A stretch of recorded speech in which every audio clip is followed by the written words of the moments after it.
Well, welcome back. We call this the midweek Bible study, but according to what we hear from you and the way we see the numbers on the different social media sites where this is viewed, you watch it anytime you want to watch it. So welcome to the Whenever During the Week Bible class. I'm on my own. Rick Hunter sends his best to you. He has, originally there were some issues with job and then illness. And so we're just going to let him rest and heal for a while. He'll be back when he can be back. And you may see him actually on Sundays long before you see him on a Wednesday. And the reason is we're right now recording for March. And yet this is in February. So we're weeks ahead in recording. And we do that because I have to hit the road a lot to come see you. Welcome home tour. If you've got 3 or 5 people in your home church or your family, and you would like for me to come by and see you, whether you're in New Mexico or New Hampshire, you let me know. And if it's overseas, we try to work on that too. I'm scheduled to go this year overseas to Africa and also to Israel and Jordan, and maybe back to the United Kingdom. We're trying to fit that in as well. So that means we have to record early. If you're ready to get studying, let's get into it in Mark chapter 13. And we had to break off in the middle of a really important sermon. Jesus gave 2 really important discourses on the same place in Olivet, or the Mount of Olives. One was the Sermon on the Mount, and that's very well known. The other is not as well known unless you're at a church which is all about prophecy, in which case they have probably beaten this one half to death and misused it, just to be very frank. The best way to understand what's going on in Mark 13 is to read Matthew 23 and 24. That's called the Olivet Discourse, to set it aside from the Sermon on the Mount. One given at the first of Jesus's earthly ministry, and the other near the end, very near the end. The Olivet Discourse starts with 2 questions, and it's so important that we understand that they heard 2 questions, and that 2 questions were answered, and that we do not conflate the 2. The apostles are very proud of the work that has been done to rehab the temple. The temple had fallen into a shambles, and if you read the history of Jerusalem, you know that it has been built and rebuilt so many times through history. Those stones have been used a lot. But Herod had been doing this very long-term and rather expensive rehab of the temple, and it undoubtedly did look very beautiful. Was it like Solomon's temple? No, but nobody had a picture of that one. They couldn't remember that one. This one looked fantastic. And so the apostles were proud of this, and they pointed to Jesus at the beginning of Mark 13, but also at the Olivet Discourse in Matthew, which is far longer, far more complete, and saying, have a look at this. Isn't this an amazing thing? And Jesus, knowing he's about to die very soon, is trying to get them to understand what's coming. And he says, you see these big stones. There will come a day soon where there will not be one of these stones stacked upon another. And that just reeled them. And they spoke amongst themselves for a while, and then they came to him, and they said, well, when's that going to happen? What kind of signs to prepare us that that's about to happen here? And when are the signs of the end of the age? Some versions will say the end of the world. The word really does mean the era, and it could be an eon. It could be a long period, but the end of all things as we know them. When will that come? So 2 questions. Jesus is answering the first question. And in Mark, it is very condensed. He goes, there's going to be earthquakes, there's going to be wars, there's going to be rumors of wars. There are going to be people saying, Jesus is out here, Jesus is over there, run to, we have seen Jesus, we found Jesus. He says, listen to none of that. That's not the end of the era. That's not the end of all things. That's the end, coming around the end of the temple. But don't believe them when they say that I'm there and I'm there and I'm there. In fact, in verse 10 of Mark 13, he says, the gospel's got to go out first. before the second thing happens. It's got to move among the people. You will be arrested, he tells them. You'll be brought to trial, but don't worry about it. The Holy Spirit will give you what you need to say in a moment. So now we start right in the middle of all of this in verse 12 of Mark 13. Brother will betray brother to death, a father his child. Children will rebel against their parents and have them put to death. Everyone will hate you because of me, but the one who stands firm to the end will be saved. This was going to be about the end of the temple era, the end of the old Jewish system. But God is not throwing away the Jews, nor is he throwing away all that preparation he had done, teaching them about morality, giving commandments and such. Those are not being burned somewhere. They're not going to go down in rubble as the temple goes down. No, but there's a difference now. Jesus has entered the world. And because he's entered the world, there is now this new era, and it's the Jesus era. The Jews are absolutely engaged and involved.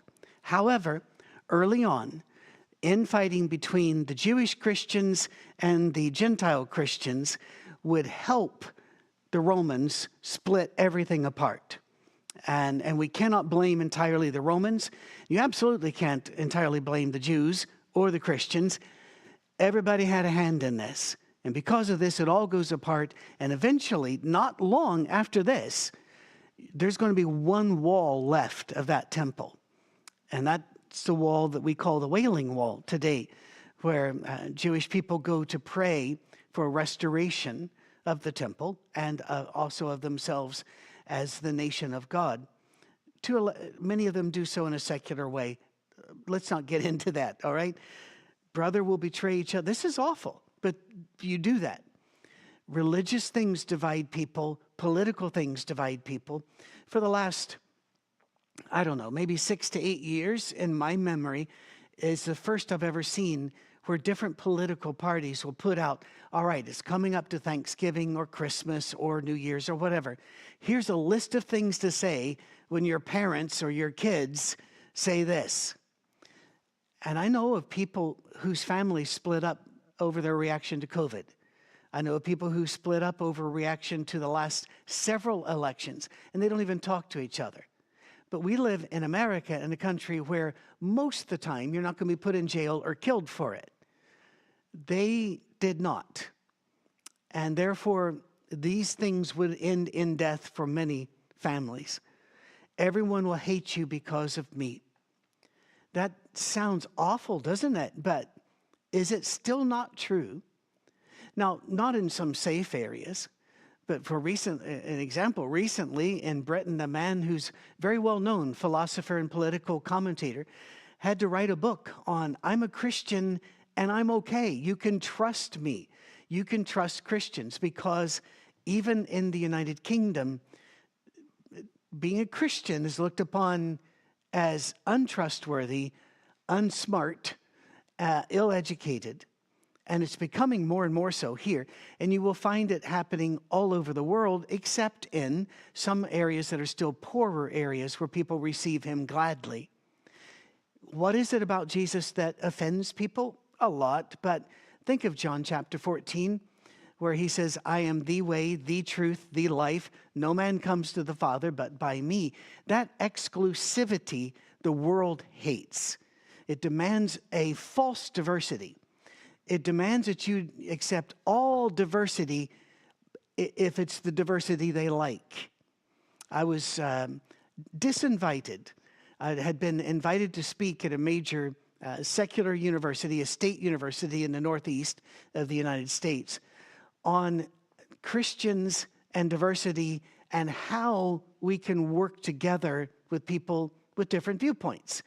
And they had other speakers up. And about a month and a half before I was supposed to go, they called me and they said, we found out that you don't accept this and that so we're disinviting you. In other words, they wanted diversity, but not my diversity. They didn't want anybody to be diverse from their diversity. And therefore, in the name of inclusion of all, they have to exclude a lot because of Jesus. He's too exclusive for them. Well, all they did was disinvite me. I missed sitting in airports for a while and receiving a small check. Okay. A lot of people have lost their lives. In Nigeria, in the last year, over 8,000 Christians have been killed, kidnapped, and raped. And it doesn't even make the newspapers over here. It is an amazing, untold story. They are hated, considered lesser because they are Christian. That happens a lot in this world. Then, second question. That's all about Romans are coming in. The end of the world's coming. Romans are coming in. He's still going to talk about this in verse 14. When you see the abomination, it causes desolation. What in the world are we talking about here? It's a referral back to the book of Daniel. Daniel's chapter 9, 11, and 12. Now, Daniel, the first half of Daniel, are amazing stories, easy to understand. Even though they are mind-blowing, they're easy to understand. And then it becomes entirely apocryphal language. The word apocryphal means hidden, and it absolutely is. The Jewish people loved that kind of literature. They've got a lot of it. In the Bible, you've got Ezekiel, you've got a little bit in Isaiah, you've got Zechariah, you've got Daniel. But you also, in the other books that they had Esdras, first and second and third and fourth Esdras. You had the book of Enoch that had several different books becoming more and more apocryphal. They loved that kind of literature, although to most of us, and I would even say most of the people at the time that were reading it, it's very obtuse. What are we talking about? So it's very hard to go to Daniel and do what people do with Daniel and say, this means the United Nations, and this means Cobra helicopters, and this means, and I'm serious, I've read the books. This means that. It's really not that easy to do. But Daniel did talk about, but through a revelation given to him by God, whoever put together that last half of the book, the abomination of desolation, or the abomination that causes desolation. Jesus in the book of Matthew will even say, where the eagles gather, that's where the corpses are going to be. Well, to the Jews, what the Romans had done or would do to the temple and what they had done to the Jewish system was an abomination. And what was their standard? It was a big eagle. And they would come in carrying these standards and then wipe out people, as the Celtic leader who was defeated said, you make a desert, but you call it peace. They just destroy what they have. And in 70 AD, a general named Titus, not the Titus of Bible, this is a Roman general, entered Jerusalem with the standard of eagles and tore apart the temple and really destroyed the entire Jewish system. There are Jews today that can tell you what tribe kind of their line used to be from if they're Levites.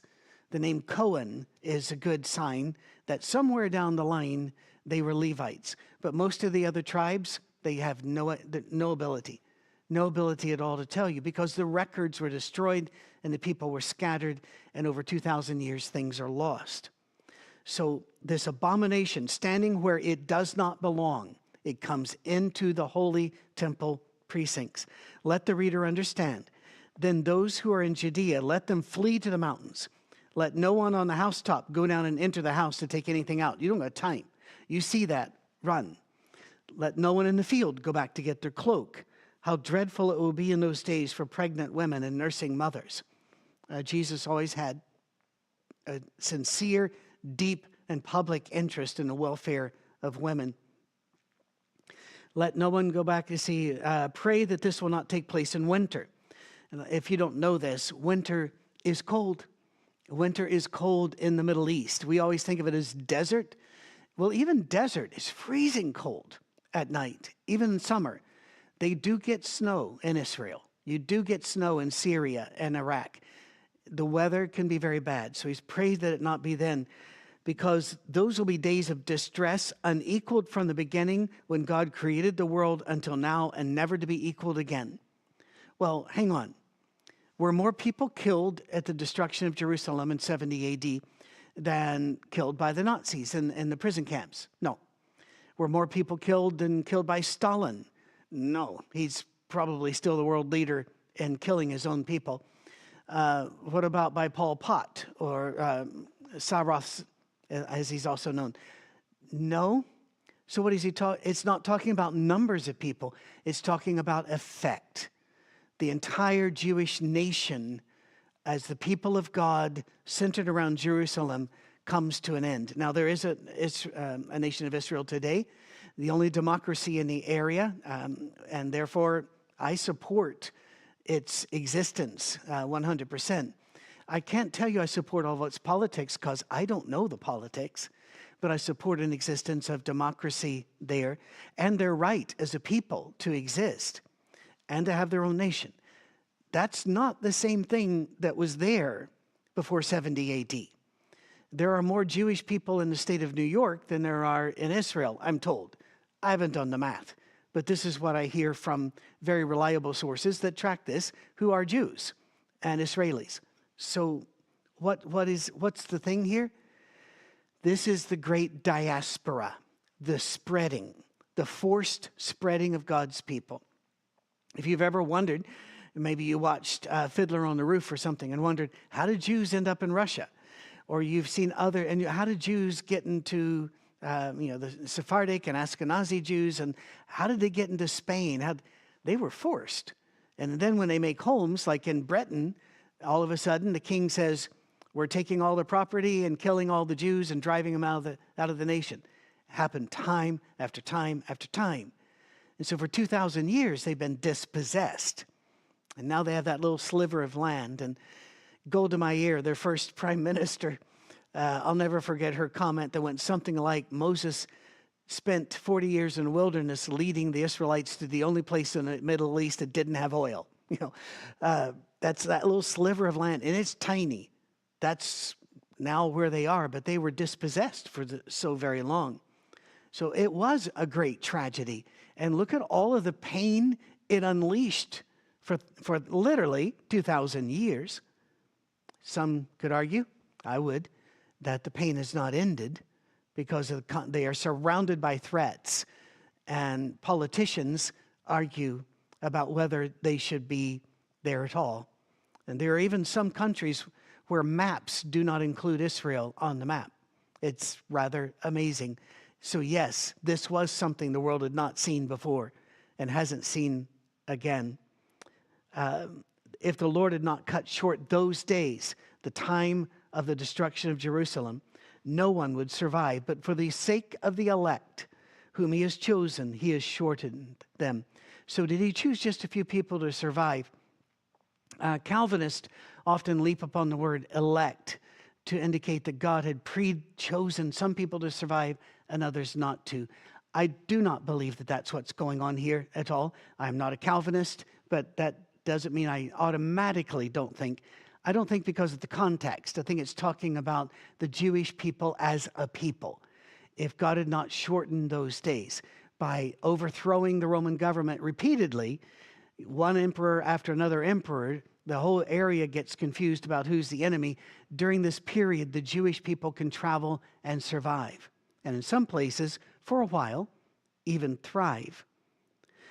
Then he goes, at that time, verse 21, if anyone says to you, look, here's the Messiah, or look, there he is, do not believe it. People still do that today. For false messiahs and false prophets will appear and perform signs and wonders to deceive, if possible, even the elect. This is for them. But even in modern days, Sun Myung Moon, the founder of the Unification Church, claims to be Christ. We had a man who claimed to be the re-embodiment of Christ take people into Guyana, an American take people into Guyana and convince them to take poison and kill themselves. You will find this repeatedly, people looking for the new Christ. The Muslims do the same, always looking for the 12th Imam, looking for him to come to signal the end of the world. He goes, don't do this. Be on your guard. I have told you everything ahead of time. But in those days following that distress, the sun will be darkened, the moon will not give its light, the stars will fall from the sky, and the heavenly bodies will be shaken. Now, don't read this literally, because they don't read it literally. To us, this indicates the end of the universe. And so a lot of people think this is all about the end of the world. It isn't. It's about the end of Jerusalem and the end of the Jewish people as a settled people there, the chosen of God, one community. They are now going to be scattered, and they remain scattered to this day. So what about the sun and the moon? That's a Semitic way, and particularly a very Jewish way of saying our leaders will not give leadership. We will not receive guidance, stars, sun, moon. There will not be light. You won't know what is the best thing for me to do to protect my family. What is God doing? That's not going to be discernible during this time. It's going to go dark. Now, the people that read this knew about dark times because if you remember from Malachi to Matthew, we're just using those because they're last book, first book. There were 400 years where there were a lot of writing of books done, and there were a lot of collating of the Holy Scriptures. But there weren't prophets like Samuel and Isaiah going around. There weren't the great evangelists like John the Baptist and such going about. So sometimes we call that the 400 years of silence. Wasn't totally silent, but it's all right. It's going to hit again. And so they understand this. Don't look to the government to take care of you. Don't look to your religious leaders to take care of you. This is going to be a dark time. And at that time, the people will see the Son of Man coming in clouds with power and glory. Now, that's the way we usually read it. So we naturally attach it to verse 25. He's answering the second question. This is more obvious when you read out of Matthew than it is out of Mark. But once you read out of Matthew, then you can see that at that time, he's moving on to the second question. You'll see the Son of Man coming in the clouds with great power and glory. He'll send his angels and gather his elect from the four winds, from the ends of the earth to the ends of the heavens. Stop. I read recently a book by an atheist, and he talked about the Bible and how it did not understand cosmology. The Bible is not a book of cosmology. It's not a book of science. It's not a book of history. It's a narrative about man and God. But still, he claimed that the four ends of the earth meant that they believed that the earth was flat. Are you aware that a lot of people knew the earth was a circle or a sphere before Columbus? I was always told Columbus figured that out when he sailed and didn't fall off an edge. No. Even back around Plato, Aristotle, and that's way back before Jesus. They had figured this out. They'd watch ships sail off, and they noticed the bottom of the ship went out of sight before the top of it. And they're going, wait a minute. And they were able to figure out these things by doing math, and they were really good at it, too. It's amazing to me. Einstein came up with one of the key parts of his theory of relativity by noticing the motion while he was in a lift, an elevator. I'm going, what am I paying attention to when I'm in an elevator? I receive very few great scientific hurrahs, but these people watching ships were able to then start doing, all right, the time, the distance, math, and figure out the circumference of the world, not too off. It's just astounding. Anyway, no, God is using language the way we use language. We talk about, did you see the sunrise today? And if you say yes, we don't go, liar, suns don't rise. We know that. We know Earth spins and goes around. We know that. But we don't say, did you see the Earth turn this morning? When we could see the sun after we had turned away. That takes too many words. So we'll say sunset, sunrise. We know the sun's not doing the moving. We are. Here, we even talk about the four cardinal directions, north, south, east, and west. We don't believe there's an edge there. So don't let atheists pull that on you. God uses language the way we use language, colloquially, with synecdoche, hyperbole. I'm aware some of you don't know what those words are. Just he uses it the way we use it. So don't get too fooled. Now learn this lesson from the fig tree. Remember the fig tree? That was a week or so ago. Christ saw a fig tree. He was hungry, but there were no figs on it. He cursed it. The next day they come by. Fig tree's dead. And they go, whoa, what does this mean? Okay, now he's going to tell you. As soon as its twigs get tender and its leaves come out, you know summer's near. And even so, when you see these things happening, you'll know that it is near, right at the door. Watch nature, and you know nature. The fig tree should have had figs on it. The fig tree without figs on it's not worth anything, so it was cursed and died. However, whenever fig trees come in bloom and the leaves are around, any trees, we get excited. If you like spring and summer, if you like winter, you're just completely wrong. I'm sorry. But if you like the greeny, I know some people love winter sports. Winter is when I stay inside. You see the spring and the summer and you see the leaves come out. I get very excited about that. He's saying, watch for the signs. Now, watch for the signs. What signs? Just keep your eyes open. Do you remember he had said a long time ago for us to pray? No, wait a minute. He didn't. He said, watch and pray. My son was in the Marine Corps. While he's out of it, you know that once a Marine, always a Marine. And he and I text back and forth about things we see in politics, things we see in our lives and our culture. And every so often, one of us will text the other one and say, keep your head on a swivel, pray with your eyes open. And it's not because we're paranoid, because we're not. We're actually stunningly optimistic. But we're realist. We see things coming. Okay. I'll talk about this in a sermon. So if you've been listening to our sermons, you may have heard about this already. I talked to one of our members who's on death row in Louisiana. He says he didn't do the crime. Do I know? No, but he's a good guy. He's been in prison now for almost all of his life, for decades, and he doesn't break any rules. He is Christian to the core, and amazing. Well, the administration down there has now restarted the death penalty and has devised 3 different ways, laws passed recently, as I'm recording this, to take their lives and to deny parole to the lifers. And it's, really cracking down. And we have over 60 members in that one facility, and they're a little afraid. So I talked to this man yesterday, and I said, how you doing? And he just laughed. He goes, I'm doing fine. And I said, you know what's happening? And he said, yeah. He said, you can't threaten me with heaven. I just stopped. I went, brother, I'm not going to use the name. Brother, tell me a little bit more about that. He said, you put me on the moon, I'm free. You put me on a cell, I'm free. You put me in a chair, I'm free. You put me outside, I'm free. I'm free in Christ. I'm going to heaven. They may have the facts, but I got the truth. And I asked him, what is he doing to prepare himself for what may come down? And he said, I got permission from the warden that we're going to meet every week and have intercessory prayer. Wow.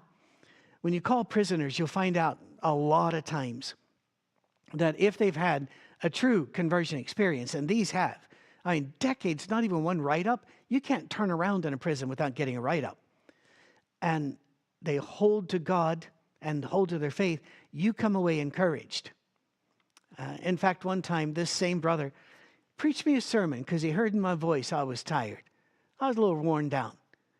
And he said, let me just talk. And he, for about 20 minutes, preached a sermon until the prison cut us off because they only get a certain amount of time. So again, we see it, but we see it coming. We see danger. We have entered a post-Christian world. Doesn't scare me. If the world gets darker, shine brighter. That's our job. Truly, I tell you, this generation will not pass away until all these things have happened. Heaven and earth will pass away, but my words will never pass away. This generation. Now, you can play with that all you want to, but talking about Israel, he's saying this is going to happen. It's going to happen fast. But then he again switches and makes it very plain. But about that day or hour, no one knows. Not even the angels in heaven, nor the Son, only the Father. Jesus didn't even know when the end of the world was going to be. And we've got preachers for the last 2,000 years telling you that they do. Do you remember back in 1988? A NASA engineer, former. Always look for the former and ask yourself why. NASA engineer, here, I think it was 88 reasons why Jesus is coming back in September of 88. For those of you that didn't really pay attention, he didn't. Jehovah's Witnesses claimed he was coming back in early 1900s. They built him a house. Judge Rutherford moved in. Somebody's got to keep it up, right, for Jesus. And they even put out a book, Millions Now Living Shall Never Die. And that was put out back in the 10s, 15s. Judge Rutherford died too. They don't put out that book anymore.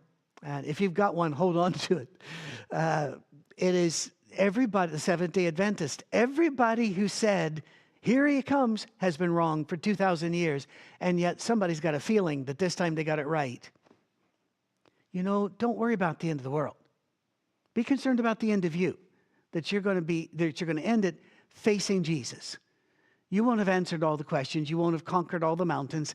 You won't know all things, and you have certainly not believed and done all things because you're human. If you could do all that on your own, you wouldn't need a Savior. But you're asking, seeking, knocking. You're facing Jesus when you die. The end of you, that's the concern.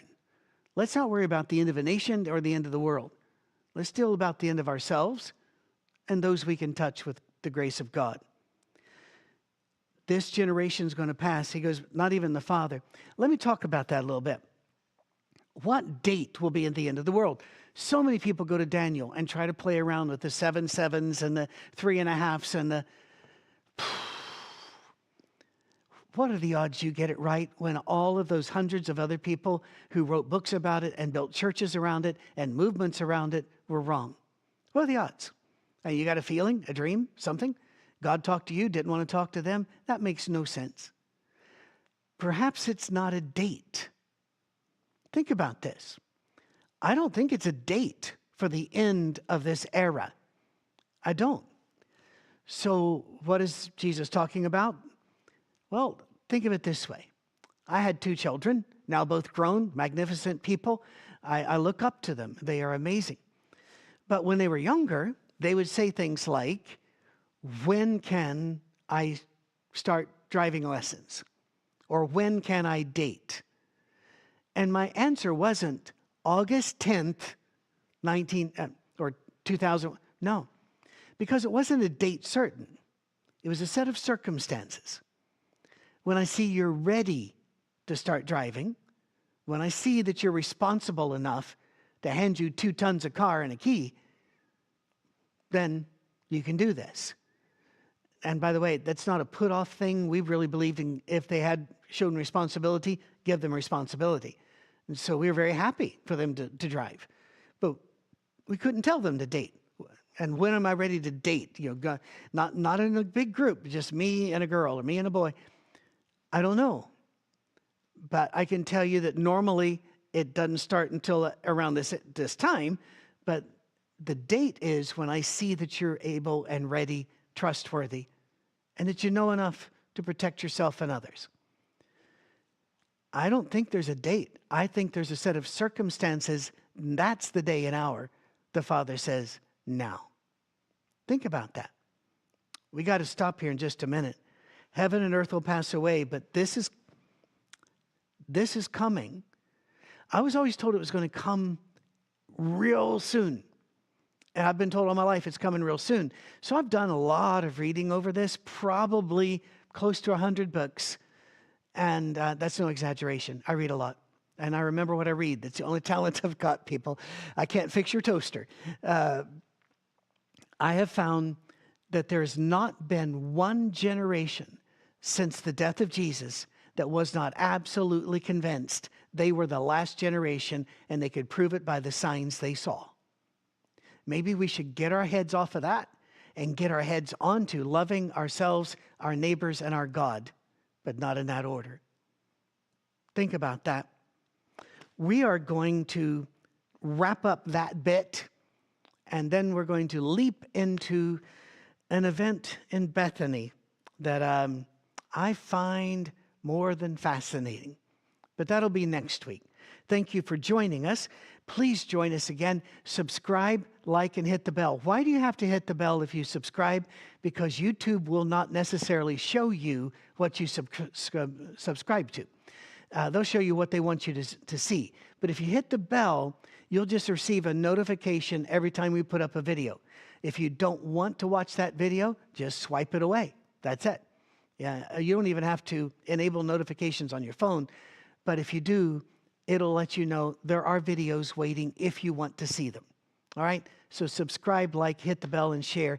We'd love to get up to 4,000 subscribers real soon. All right. God bless you. We'll see you next week.